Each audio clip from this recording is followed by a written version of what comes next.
ಅಕ್ಕ ನೀವು ಹೇಳ್ತಿರೋದು ನಿಜಾನಾ? ದಯವಿಟ್ಟು ಇನ್ನೊಂದ್ಸಲ ಹೇಳಿ ಅಕ್ಕ ಪ್ಲೀಸ್. ಮಗುಗೆ ಕಂಟಕ ಇರೋ ವಿಷಯನ ಗುರುಗಳು ನಮಗೆ ಹೇಳಿದ ಹಾಗೆ ಅವಳಿಗೂ ಯಾರೋ ಹೇಳಿದ್ರು. ಅದಕ್ಕೆ ಅದರ ಪರಿಹಾರದ ಪೂಜೆ ಮಾಡಿಸೋದಕ್ಕೆ ಪಾರ್ವತಿನೂ ಇಲ್ಲಿಗೆ ಬಂದಿದ್ಲು. ಪಾರ್ವತಿನೂ ಕಂಟಕಹಾರ ಪೂಜೆ ಮಾಡಿದ್ಲು, ಜನನಿನೂ ಪೂಜೆ ಮಾಡಿದ್ಲು. ಇನ್ನು ವಾಪಸ್ ಬರ್ತಿದ್ದ ಹಾಗೆ ಆದಿ ಪಾರ್ವತಿ ಇಬ್ರು ನಮ್ಮ ಜೊತೆನೆ ಶಾಶ್ವತವಾಗಿ ಉಳಿಯೋದಕ್ಕೆ ಅರಸನ ಕೋಟೆಗೆ ಬರ್ತಿದ್ದಾರೆ.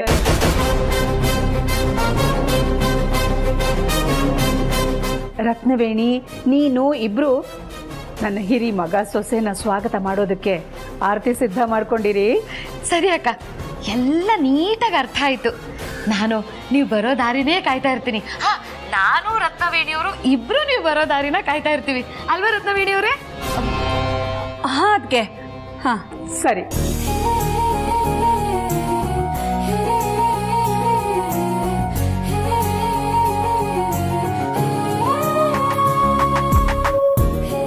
ರತ್ನವೇಣಿಯವರೇ, ಈ ಮನೆ ಹಿರಿ ಸೊಸೆ ಹಿರಿ ಮಗ ಇಲ್ಲಿಗೆ ಬರೋ ಟೈಮ್ ಆಯ್ತು ಪರ್ಮನೆಂಟ್ ಆಗಿ. ನೀವು ನಿಮ್ ಗಂಟು ಮೂಟೆನ ಕಟ್ಟೋ ಟೈಮ್ ಬಂತು ಅಂತ ಅನ್ಸುತ್ತೆ.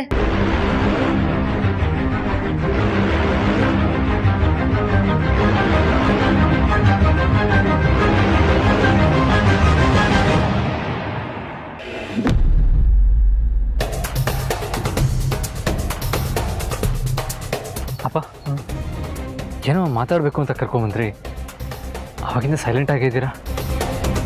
ನಿನ್ನೆ ರಾತ್ರಿ ನನಗೊಂದು ಅನಾನಿಮಸ್ ಕಾಲ್ ಬಂದಿತ್ತು. ಏನಂತ? ಪ್ರೀತು ಜನನಿ ಹತ್ರ ಬೆಳೀತಿರೋ ಮಗು ಅವ್ರ ಮಗು ಅಲ್ವಂತೆ.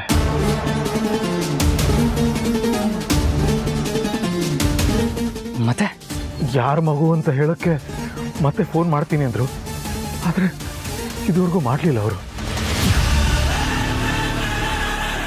ಅಯ್ಯೋ, ಅದಕ್ಕೆ ಯಾಕೆ ಇಷ್ಟೊಂದು ವರಿ ಮಾಡ್ಕೋತಾ ಇದ್ದೀರಪ್ಪ? ಮೋಸ್ಟ್ಲಿ ಯಾರೋ ನಮ್ಗೆ ಆಗದೆ ಇರೋರು ನಿಮಗೆ ಟೆನ್ಷನ್ ಕೊಡೋದಕ್ಕೆ ಆ ಥರ ಹೇಳಿರ್ತಾರಷ್ಟೇ. ಟೆನ್ಷನ್ ಕೊಡೋದೇ ಅವ್ರ ಉದ್ದೇಶ ಆಗಿದ್ದಿದ್ರೆ ಬೇರೆ ಏನಾದರೂ ಹೇಳ್ಬೋದಿತ್ತಲ್ಲ. ಮಗು ವಿಷಯ ಯಾಕೆ ಹೇಳಬೇಕಾಗಿತ್ತು?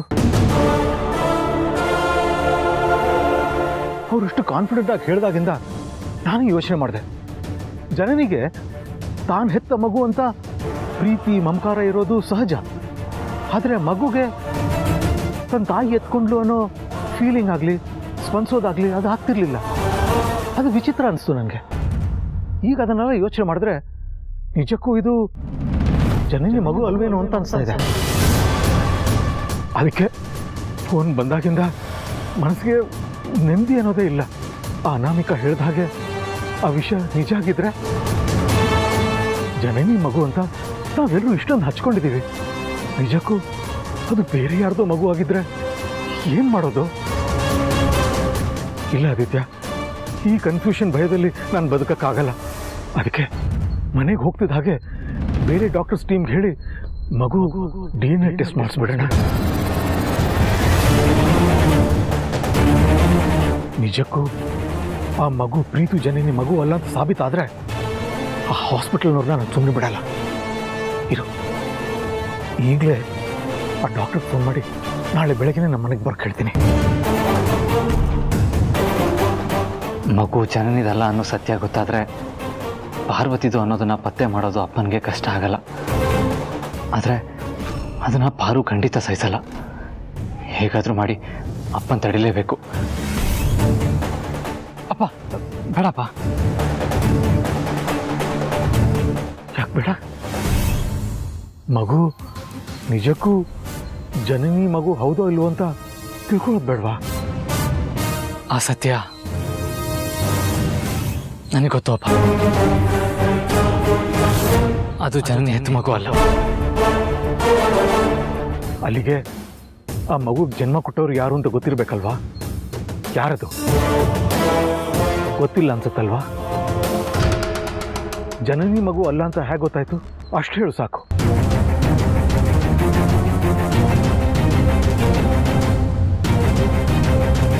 ಆ ಆಸ್ಪತ್ರೆಯವರಿಂದಾನೇ ಮಿಕ್ಕಿದ ಸತ್ಯ ಎಲ್ಲ ಬಾಯ್ ಬಿಡಿಸ್ತೀನಿ. ಆ ಮಗುವಿನ ನಿಜವಾದ ತಾಯಿ ಯಾರು ಅಂತ. ಪಾರ್ವತಿ.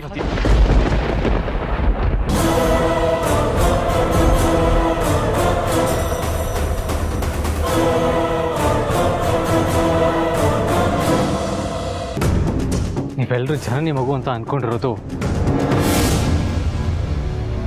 ಪಾರ್ವತಿ ಹೆತ್ತ ಮಗು. ಗೊತ್ತು.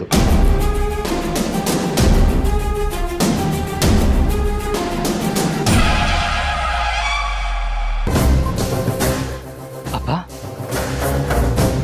ಈ ವಿಷಯ ನಿಮಗೆ ಯಾವಾಗ ಹೇಗೆ ಗೊತ್ತಾಯ್ತು?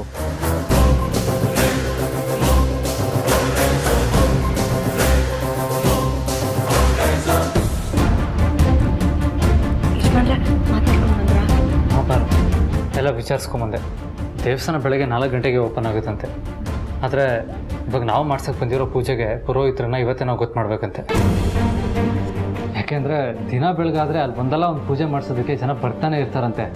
ಅದಕ್ಕೆ ನಾವು ಇವಾಗಲೇ ದೇವಸ್ಥಾನಕ್ಕೆ ಹೋಗಿ ನಾಳೆ ಪೂಜೆಗೆ ಪುರೋಹಿತರನ್ನ ಗೊತ್ತು ಮಾಡಿ ಇವತ್ತು ನಮ್ಮ ಮಗಳ ಹೆಸರಲ್ಲಿ ಒಂದು ಅರ್ಚನೆ ಮಾಡಿಸ್ಕೊಂಬರೋಣ ಪಾರು.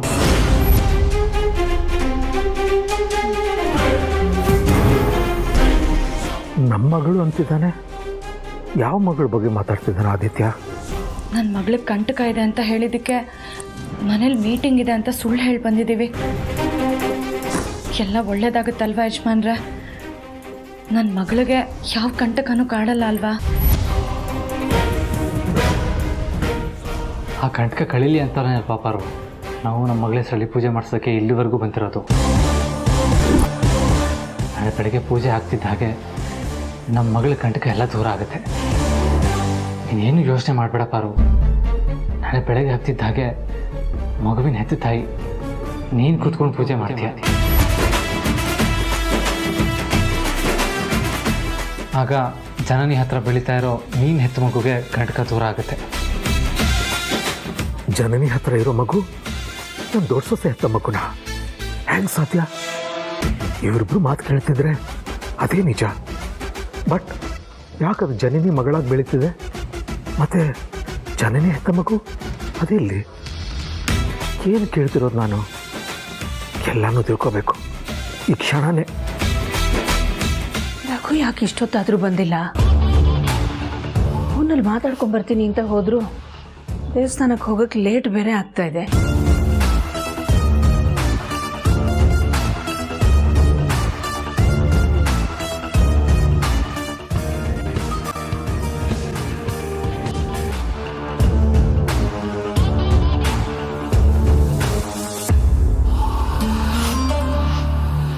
ಹಲೋ ಹಲೋ ರಘು, ಎಲ್ಲಿದ್ದೀರಾ? ಹಾ, ಬಂದೆ. ಅಲ್ಲ, ಲೇಟ್ ಆಗ್ತಿದೆಯಲ್ಲ, ದೇವಸ್ಥಾನಕ್ಕೆ ಹೋಗ್ಬೇಕು. ಬಂದೆ.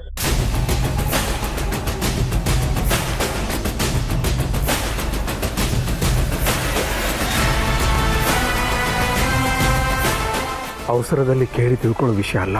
ಆದಿತ್ಯ ಪಾರ್ವತಿ ಮನೆಯಲ್ಲಿ ಆಸ್ತಿಲಿ ಭಾಗ ಕೇಳಿದ್ದಕ್ಕೂ ಒಂದು ಬಲವಾದ ಕಾರಣ ಇತ್ತು. ಇವತ್ತು ತಾವು ಹೆತ್ತ ಮಗುನ ಜನನಿ ಕೊಟ್ಟು ಅದನ್ನು ಎಲ್ಲರಿಂದನೂ ಮುಚ್ಚಿಟ್ಟಿದ್ದಾರೆ ಅಂದರೆ ಅದಕ್ಕೂ ಬಲವಾದ ಕಾರಣ ಇದ್ದೇ ಇರುತ್ತೆ. ಅದೇನು ಅಂತ ಮೊದಲು ಆದಿತ್ಯ ಹತ್ತ ತಿಳ್ಕೋಬೇಕು. ಅಲ್ಲಿವರೆಗೂ ಅಖಿಲಾಗೂ ಈ ವಿಷಯ ಗೊತ್ತು ಮಾಡೋದು ಬೇಡ. ಏನು ಗೊತ್ತಿಲ್ಲದೆ ಇರೋ ಥರ ಇರೋದೇ ಒಳ್ಳೆಯದು.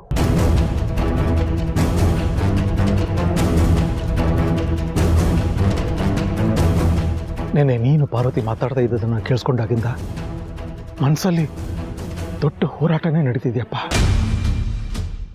ವಿಷಯ ತಿಳಿತಿದ್ದ ಹಾಗೆ ಮೊದಲು ಹೋಗಿ ಅಖಿಲಾಗಿ ಹೇಳ್ಬಿಡೋಣ ಅಂದ್ಕೊಂಡೆ. ಆಮೇಲೆ ಮೊದಲು ನಿನ್ನ ಪಾರ್ವತಿ ಹತ್ರ ಮಾತಾಡಿ ಆಮೇಲೆ ಮುಂದಿನ ಹೆಜ್ಜೆ ಇಡೋಣ ಅಂದ್ಕೊಂಡೆ. ಜನನಿ ಬರಲಿಲ್ಲ ಅಂದರೆ ಪಾರ್ವತಿ ಹತ್ರನೂ ಮಾತಾಡ್ತಿದ್ದೆ. ಹೇಳು, ಯಾಕೆ ನಿಮ್ಗೆ ನೀವು ಅನ್ಯಾಯ ಮಾಡ್ಕೊಂಡ್ರಿ? ಅಪ್ಪ, ಜನನಿಗೆ ಮಗು ಕೊಡೋ ನಿರ್ಧಾರ ನಂದಾಗಿರ್ಲಿಲ್ಲಪ್ಪ, ಪಾರ್ವತಿದು ಮಾತ್ರ ಆಗಿತ್ತು. ಹುಟ್ಟಿದ ಸ್ವಲ್ಪ ಹೊತ್ತಲ್ಲಿ ಸತ್ತು ಹೋಗಿದ್ದು ಜನನಿ ಜನ್ಮ ಕೊಟ್ಟ ಮಗು. ಜನನಿ ಹೆರಿಗೆಗಿಂತ ಮುಂಚೆನೆ ಪಾರ್ವತಿ ಹತ್ರ ತನ್ನ ಮಗು ಬಗ್ಗೆ ಕಟ್ಟಿದ ಕನಸುಗಳನ್ನೆಲ್ಲ ಹೇಳ್ಕೊಂಡಿದ್ದಾಳೆ. ಅಂತ ಜನನಿಗೆ ಮಗು ಇಲ್ಲ ಅಂತ ಗೊತ್ತಾದ್ರೆ ಅವ್ರು ಸಹಿಸ್ಕೊಳ್ಳಲ್ಲ ಅಂತ ನಮ್ಮ ಮಗುನ ಜನನಿ ಪಕ್ಕ ಹೋಗಿ ಮಲಗಿಸಿದಾಳೆ ನಿಮ್ಮ ದೊಡ್ಡ ಸೊಸೆ. ಆ ವಿಷಯ ನನಗೆ ಗೊತ್ತಾಗಿತ್ತು ಮಗು ಕಾಣೆ ಆಗಿತ್ತಲ್ಲ, ಅವಾಗ ನನ್ನ ತಮ್ಮನ ಮಗಳು ಅಂತ ಅಂದ್ಕೊಂಡಿದ್ದ ಮಗು ನನ್ನ ಮಗು ಅಂತ ಗೊತ್ತಾದಾಗ ಈ ಅಪ್ಪನ ಮನಸ್ಸಿಗೆ ಹೇಗಾಗಿರ್ಬೇಡ ಅಂತ ನಿಮ್ಗೆ ನಾನು ಬಿಡಿಸಿ ಹೇಳಬೇಕಾಗಿಲ್ಲ. ಅಲ್ವಾಪ? ನನ್ನ ಮಗಳನ್ನ ನನ್ನ ಮಗಳಾಗೆ ಉಳಿಸ್ಕೋಬೇಕು, ಬೆಳೆಸ್ಬೇಕು ಅಂತ ನಿರ್ಧಾರ ಮಾಡಿದೆ. ಅದಕ್ಕೆ ಮಗು ಸಿಕ್ಕಿದ ಮೇಲೂ ಮನೆಯವರಿಂದ ಮುಚ್ಚಿಟ್ಟಿದ್ದು. ಆದರೆ ನಿಮ್ಮ ದೊಡ್ಡ ಸೊಸೆ ಬಿಡಲಿಲ್ಲ. ಎಮೋಷ್ನಲ್ ಆಗಿ ನನ್ನ ಕೈ ಕಟ್ಟಾಕ್ಬಿಟ್ಲು. ಬಾರು ನೆಮ್ಮದಿಗೋಸ್ಕರ ನಾನು ಮನ್ಸನ್ನು ಕಲ್ ಮಾಡಿಕೊಂಡು ಮಗುನ ಜನ್ನೇ ಕೊಟ್ಬಿಟ್ಟೆ ಅಪ್ಪ. ಆವಾಗಿಂದ ಹೀಗೆ ನಮ್ಮ ಮಗಳ ಸಂಬಂಧಪಟ್ಟ ಯಾವುದೇ ಹರಕೆ ಪೂಜೆ ಅಂಥದ್ದು ಏನೇ ಇದ್ರು ನಾನು ಪಾರು ಕದ್ದು ಮುಚ್ಚಿ ಮಾಡ್ತಾ ಇರೋದು. ಇಂಥ ಅಸಹಾಯಕತೆ ಯಾವ ಅಪ್ಪಂಗೂ ಬರೋದು ಬೇಡಪ್ಪ.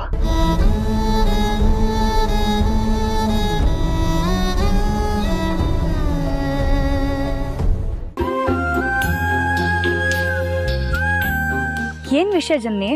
ನನ್ನನ್ನು ಯಾಕೆ ಇಲ್ಲ ಕರ್ಕೊಂಡು ಬಂದೆ?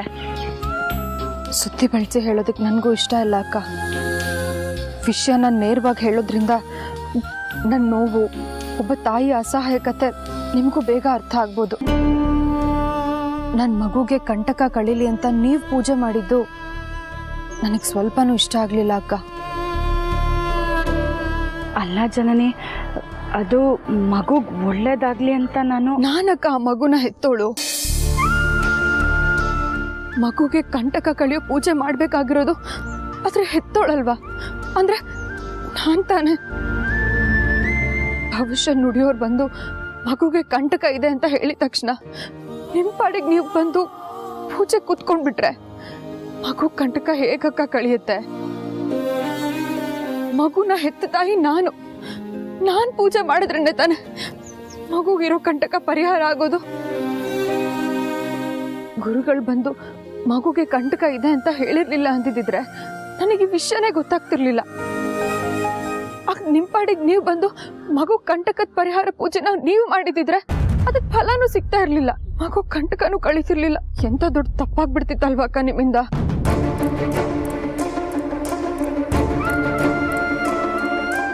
ಒಳ್ಳೆ ಉದ್ದೇಶ ಇಟ್ಕೊಂಡು ಹೀಗೆಲ್ಲ ಮಾಡಿಬಿಟ್ಟೆ ಜನನಿ. ತಪ್ಪು ಅನ್ಸಿದ್ರೆ ದಯವಿಟ್ಟು ನನಗೆ ಕ್ಷಮಿಸ್ಬಿಡು. ಅಯ್ಯೋ ಅಕ್ಕ, ನೀವು ಕ್ಷಮೆ ಎಲ್ಲ ಕೇಳಬೇಡಿ. ನೀವು ನನ್ನ ಅಕ್ಕ. ನಿಮ್ಮ ಮೇಲಿನ ಪ್ರೀತಿ ನನಗೆ ಯಾವಾಗಲೂ ಹೀಗೆ ತೀವ್ರವಾಗೇ ಇರುತ್ತೆ. ಆದರೆ ಮಗು ವಿಷಯ ಬಂದರೆ ನೀವು ಮಗುನ ತುಂಬಾನೇ ಹಚ್ಕೊಂಡಿದ್ದೀರಾ. ನನ್ನ ಮಗು ವಿಷಯದಲ್ಲಿ ನೀವು ತುಂಬ ಭಾವುಕರಾಗ್ತೀರಾ. ಅದು ನನಗೆ ಗೊತ್ತಕ್ಕ. ಆದರೆ ಎಲ್ಲ ಸಮಯದಲ್ಲೂ ಭಾವನೆಗಳೇ ಮುಖ್ಯ ಆಗಲ್ಲ ಅಲ್ವಾ? ವಾಸ್ತವನೂ ಅರ್ಥ ಮಾಡ್ಕೋಬೇಕು. ತಾಯಿ ಸ್ಥಾನದಲ್ಲಿರೋದೇ ಬೇರೆ, ಆದರೆ ನಿಜವಾಗ್ಲೂ ತಾಯಿ ಆಗಿರೋದೇ ಬೇರೆ. ನನ್ನ ಮಗುಗೆ ನೀವು ಕೂಡ ತಾಯಿ ಥರಾನೇ. ಆದರೆ ನಿಜವಾದ ತಾಯಿ, ಅದ್ರ ಹೆತ್ತ ತಾಯಿ ನಾನಕ್ಕ. ಇದನ್ನ ಅರ್ಥ ಮಾಡ್ಕೊಳ್ಳಿ. ನಿಮ್ಮ ಮುಂದೆ ಹೀಗೆಲ್ಲ ಮಾತಾಡೋದಕ್ಕೆ ನನಗೆ ತುಂಬಾ ಹಿಂಸೆ ಆಗ್ತಿದೆ ಅಕ್ಕ. ಆದ್ರೂ ನಾನು ಎಷ್ಟೇ ನೋವಿಂದ ಅಸಹಾಯಕತೆಯಿಂದ ನಿಮಗೆ ಹೇಳ್ಕೊಂಡ್ರು ನನ್ನ ಮಾತು ನಿಮಗೆ ನೋವು ಮಾಡೇ ಮಾಡುತ್ತೆ. ಆದ್ರೆ ನೀವು ನನ್ನ ಅಕ್ಕ. ನೀವು ಕಣ್ಣೀರು ಹಾಕೋದು ನನಗೆ ಇಷ್ಟ ಇಲ್ಲ. ಅದಕ್ಕೆ ಈ ಮಾತುಕತೆ ಇವತ್ತಿಗೆ ಕೊನೆ ಆಗ್ಬಿಡ್ಲಿ. ಅದಕ್ಕೆ ನೀವು ನನಗೊಂದು ಮಾತು ಕೊಡ್ಬೇಕು. ಏನಂತ? ಮನೆಯವ್ರ ನೆಮ್ಮದಿಗೋಸ್ಕರ, ಜನನಿ ಆರೋಗ್ಯಕ್ಕೋಸ್ಕರ ಎಂಥ ದೊಡ್ಡ ತ್ಯಾಗ ಮಾಡಿಬಿಟ್ಟಿದ್ದೀರಪ್ಪ ನೀವಿಬ್ರು. ಆದರೆ ನನಗೆ ಈ ತ್ಯಾಗ ಇಷ್ಟ ಆಗಲಿಲ್ಲ. ಪಾರ್ವತಿ ದೊಡ್ಡ ತಪ್ಪು ಮಾಡಿಬಿಟ್ಲು. ಯಾಕಂದ್ರೆ ಮಗುನ ಕೊಟ್ಟ ಮೇಲೆ ನೀವಿಬ್ರು ಸಂತೋಷವಾಗಿರೋ ಥರ ತೋರಿಸ್ತಿದ್ದೀರಾ ಅಷ್ಟೇ. ಆದರೆ ನಿಜಕ್ಕೂ ಸಂತೋಷವಾಗಿಲ್ಲ. ನಿನ್ನ ಮಾತುಗಳೇ ಅದನ್ನು ಹೇಳ್ತಾ ಇದೆ. ಇಷ್ಟು ದಿನ ಮಗು ವಿಷಯದಲ್ಲಿ ಜನನಿ ನಿಮ್ಮಿಬ್ಬರಿಗೆ ನೋವು ಕೊಟ್ಟಾಗ ಎರಡೂ ಕಡೆ ನ್ಯಾಯ ಇದೆ ಅಂತ ಅನಿಸ್ತಾ ಇತ್ತು. ಆದರೆ ಈಗ ಸತ್ಯ ಗೊತ್ತಾದ ಮೇಲೆ ಜನನಿ ನಿಮ್ಗೆ ಕೊಡೋ ನೋವು ನ್ಯಾಯವಾದದ್ದಲ್ಲ ಅಂತ ಅನಿಸ್ತಾ ಇದೆ. ಅನ್ನಿಸ್ತಿದೆ ಅಂತ ಸುಮ್ಮನೆ ಕೂತ್ರೆ ಮನೆ ಯಜಮಾನನಾಗಿ ಏನು ಪ್ರಯೋಜನ? ಇದಕ್ಕೆ ಒಂದು ಸೊಲ್ಯೂಷನ್ ಕಂಡ್ಕೋಬೇಕಲ್ವಾ? ಜನನಿ ಎಷ್ಟೇ ಅಪ್ಸೆಟ್ ಆದ್ರೂ ಪರವಾಗಿಲ್ಲ, ನಾವೆಲ್ಲರೂ ಸೇರಿ ಅವಳನ್ನ ಸಂಭಾಳಿಸೋಣ. ಜನನಿ ಹತ್ರ ಬೆಳೀತಿರೋ ಮಗು ಪಾರ್ವತಿ ಹೆತ್ತು ಮಗು ಅನ್ನೋ ಸತ್ಯ ಈಗಲೇ ಅಖಿಲನಿಗೆ ಹೇಳೋಣ ಬಾ.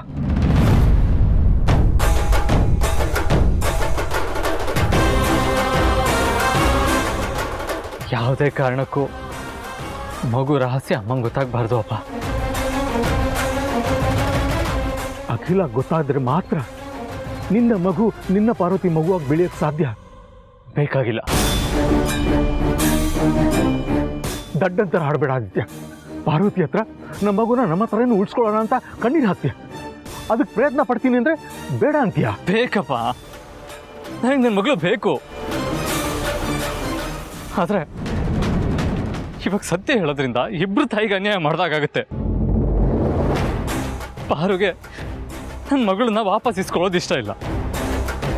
ಜನನಿಗೆ ಅದು ತನ್ನ ಮಗು ಅಲ್ಲ ಅಂತ ಗೊತ್ತಾದ್ರೆ ಅದನ್ನ ತಡ್ಕೊಂಡು ಬದುಕೋ ಶಕ್ತಿ ಅವಳಿಗಿಲ್ಲ ಅಪ್ಪ. ಇಬ್ರು ತಾಯಂದ್ರೆ ನೆಮ್ಮದಿ ಮುಂದೆ ನನಗೆ ನನ್ನ ಖುಷಿ ದೊಡ್ಡದಲ್ಲ ಅಪ್ಪ. ಪ್ಲೀಸ್ ಇವಾಗ ಹೇಗಿದೆಯೋ ಹಾಗೆ ಬಿಟ್ಬಿಡಿ. ಅಮ್ಮಂಗೇನು ಹೇಳೋದು ಬೇಡ. ಇಲ್ಲ, ನಿಮ್ಮ ನಂಬೋದಕ್ಕಾಗಲ್ಲಪ್ಪ. ನನ್ನ ಮೇಲಿನ ಕರುಣೆಗೋ ಪ್ರೀತಿಗೋ ಯಾವತ್ತಾದರೂ ಈ ವಿಷಯನ ನೀವು ಅಮ್ಮನ ಹತ್ರ ಹೇಳ್ಬಿಡ್ಬೋದು. ಅಪ್ಪ, ನೀವು ನನಗೊಂದು ಮಾತು ಕೊಡಬೇಕು. ಏನಂತ? ನನ್ನ ಮಗುವಿಂದ ಸಾಧ್ಯವಾದ ಮಟ್ಟಿಗೆ ನೀವು ದೂರ ಇರಬೇಕು ಹಾಗಂತ ಮಾತು ಕೊಡಿ.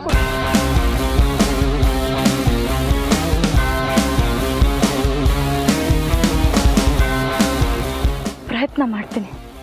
ಪ್ರಯತ್ನ ಅಲ್ಲ, ನೀವು ದೂರ ಇರ್ಬೇಕಷ್ಟೆ. ನನ್ನ ಭಯನ ಅರ್ಥ ಮಾಡ್ಕೊಳ್ಳಿ ಅಕ್ಕ. ಅವತ್ತು ನೋಡಿದ್ರೆ ಬಂದು ನನ್ನ ಮಗುಗೆ ಹಾಲು ಕುಡಿಸಿದ್ರಿ. ಇವತ್ತು ನನ್ನ ಸ್ಥಾನದಲ್ಲಿ ಕೂತು ನನ್ನ ಮಗುಗೆ ಕಂಟಕ ಕಳೀಲಿ ಅಂತ ಪೂಜೆ ಮಾಡಿದ್ರಿ. ನನ್ನ ಮಗು ಹೆತ್ತ ತಾಯಿ, ಆದ್ರೆ ಹೆತ್ತ ತಾಯಿ ನಾನಿನ್ನೂ ಬದುಕಿದ್ದೀನಲ್ವ ಅಕ್ಕ.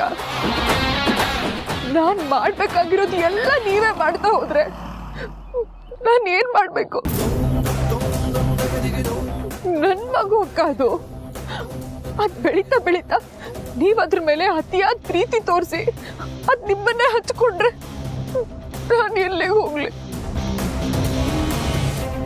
ಅದಕ್ಕೆ ನನ್ನ ಮಗುವಿಂದ ದೂರ ಇರ್ತೀನಿ ಅಂತ ನೀವ್ ನನಗೆ ಭಾಷೆ ಕೊಡಿ.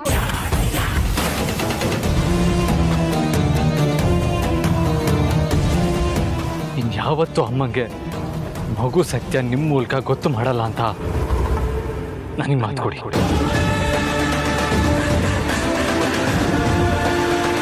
ನೀವಿವಾಗ ಭಾಷೆ ಕೊಡ್ಲಿಲ್ಲ ಅಂದ್ರೆ ನನ್ನ ಮೇಲೆ ಆಣೆಯಪ್ಪ.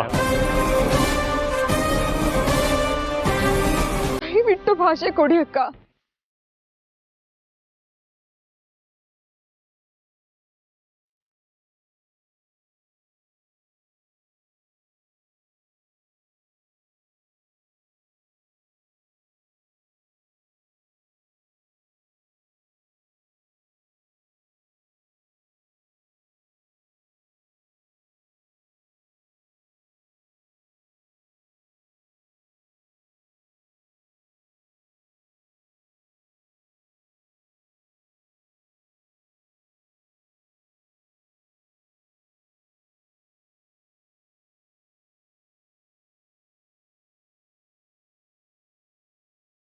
ರಘು,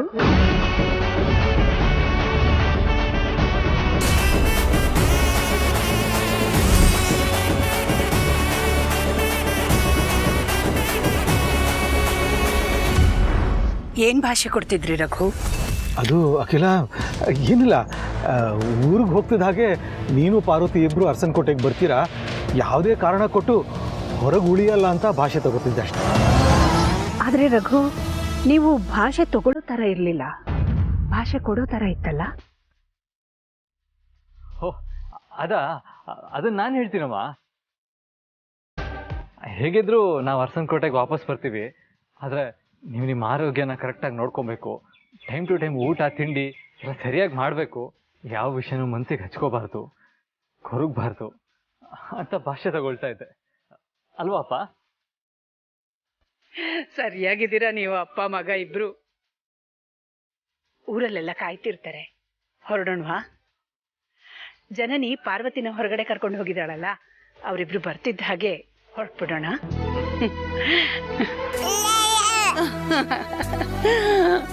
ಅಮ್ಮ ಬಂದ್ಬಿಟ್ಲಾ?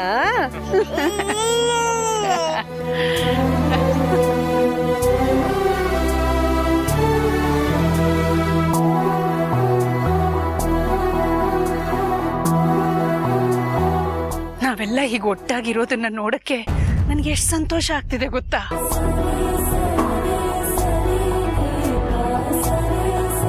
ಇನ್ನು ಮುಂದೆ ನಮ್ಮ ಜೀವನದಲ್ಲಿ ಬೆಳಕೇ ಬೆಳಕು, ಪ್ರತಿನಿತ್ಯ ದೀಪಾವಳಿ.